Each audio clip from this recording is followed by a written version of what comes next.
Are you aware of what really happened to you? No, I'm not. Or can you talk about I can talk about it, but I'm not aware of what really happened to me. Yeah. All I know is that I went to a friend's birthday party. I gave a friend a birthday party. Hello. You thought was your friend. Well, we ain't even gonna touch on that. Yeah. I came home like I would normally do. Tell you something, your lawyers are about to have a whole lot to handle. I told you once and I'm gonna tell you again, I'm not one of these new bitches to doing this, baby. I'm 14 years in, been sued by some of the best. Okay, check my lawsuit record. Stayed in court with Sheree, stayed in court with Chris Stokes, stayed in court with XYZ Company, stayed in court with Music Company. And I'm here to let you know, baby, it's going to take more than a little piece of statement on a lawyer's it's going to take more than a little piece of statement on your lawyer's letterhead claiming rumors about an inappropriate relationship to scare me. Because if that's the term that we're going by, inappropriate relationship, the person is claiming that you had an inappropriate relationship. If that's the thing that we're hanging on to, then baby, you Mr. Walker, you don't even want to waste your time sending me nothing on your fax paper because the relationship was extremely inappropriate. Trying to support Tamar Braxton has to be one of the most tiring jobs ever, because once again, Tamar got caught lying. Ever since Tamar and Funky Dineva started throwing shade at each other, nobody knows who to trust. Tamar claimed she nearly died, had surgery, and hinted Funky was involved. Meanwhile, Funky denied everything and warned Tamar to stop talking about him if she didn't want the internet seeing the truth. Still, like Tamar usually does, she went out to gain attention and throw shots at Funky. And as Funky warned, he came prepared. And baby, he had proof. Funky Dineva's claims are insane because apparently Tamar's accident might involve Mendeecees. Yup, Gandhi's husband. Part of the problem with this whole thing was, Tamar, is that I was never comfortable with the relationship that you and Mendeecees had in front of me, okay? All of that, you at the music video shoot in your booty shorts, sitting on top of him meeting us up at restaurants every time we met up, I was very uncomfortable with it. And if we gonna tell it, let's tell it all. A few months back, Tamar said she woke up bleeding with missing teeth and no memory of what happened or who caused it. People thought Funky Dineva did something since he was with her the night before celebrating his birthday. Fans dragged him online, calling him a woman hater and a terrible friend. When he asked Tamar to tell people to leave him alone, she didn't because she loves attention, good or bad.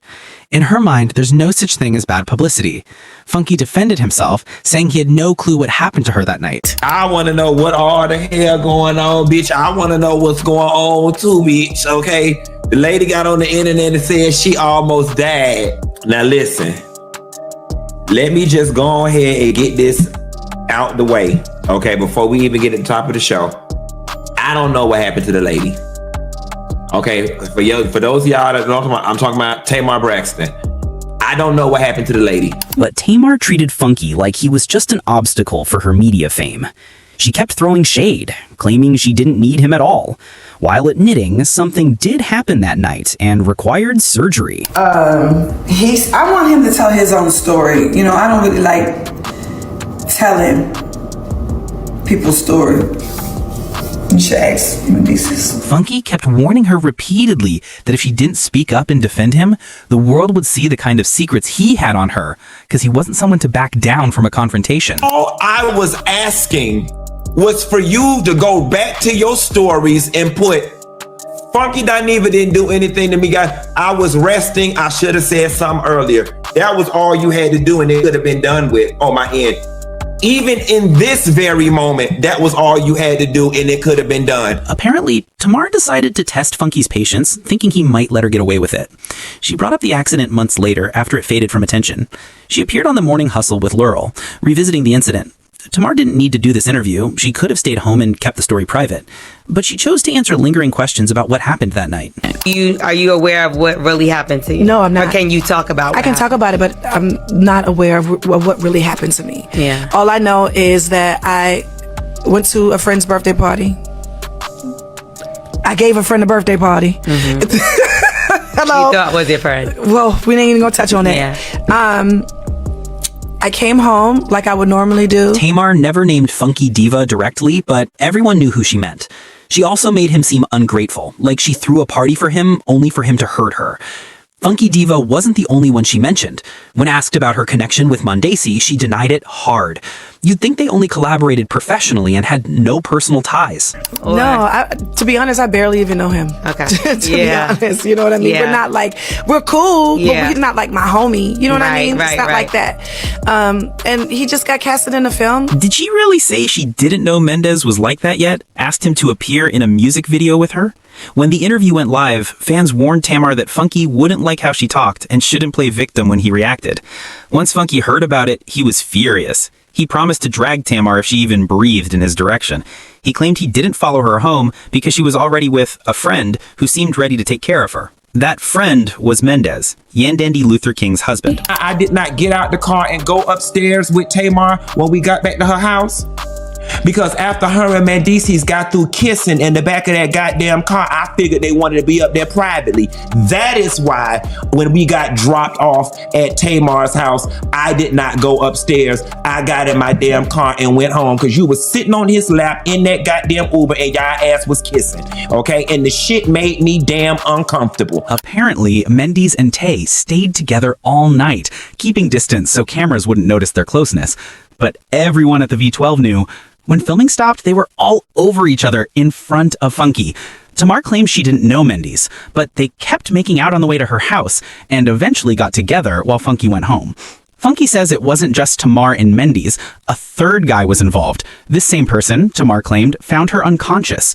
Funky insists this guy and Mendeecees might have left her in that state when something went wrong. If anybody know who happened and what happened to your damn teeth, it's Mendeecees and his best friend, because they was the ones who went upstairs with you. Now, I don't know whether they was fucking your ass from the back and ran your head through the headboard or what, okay? But if anybody need to be investigated on what happened to you in your damn teeth, it need to be Mendeecees and his friend, because that's who went upstairs with you. Speculation runs wild that the three were involved in something intimate which went wrong and left Tamar hurt. Some say Mendes attacked her, and now only Mendes and the other man can confirm what really occurred that night. About the whole thing was the fact that you don't get to go around and create media shitstorms that involve other people without their permission. That whole my teeth fell out and I don't know what happened. Tamar, like, sis. And then you had that Spanish lady make that video down in Miami lying. There is nobody who had the amount of mouth trauma that you had that healed that quickly. Tamar reportedly got a lawyer and released her own statement. She said the rumors affect not only her, but also the families involved, and it's painful to read what people post online. She added that if the rumors continue, someone must be accountable, hinting she might take Funky to court if he speaks again. But anyone familiar with Funky knows he's not backing down. After her statement, he went after Tamar again, saying her words alone wouldn't intimidate him. And I knew that this is how you was gonna play it. So now we finna take it all the way back to the very beginning. I knew this was how you was gonna play it. And let's be very clear here.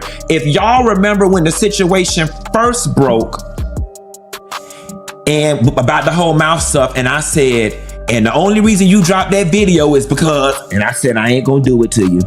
Y'all remember that? I said, and the only reason you dropped that music video real quick like this was because, and I said, I ain't even gonna do it. The reason you dropped that music video as quickly as you did is because people had spotted y'all ass, okay?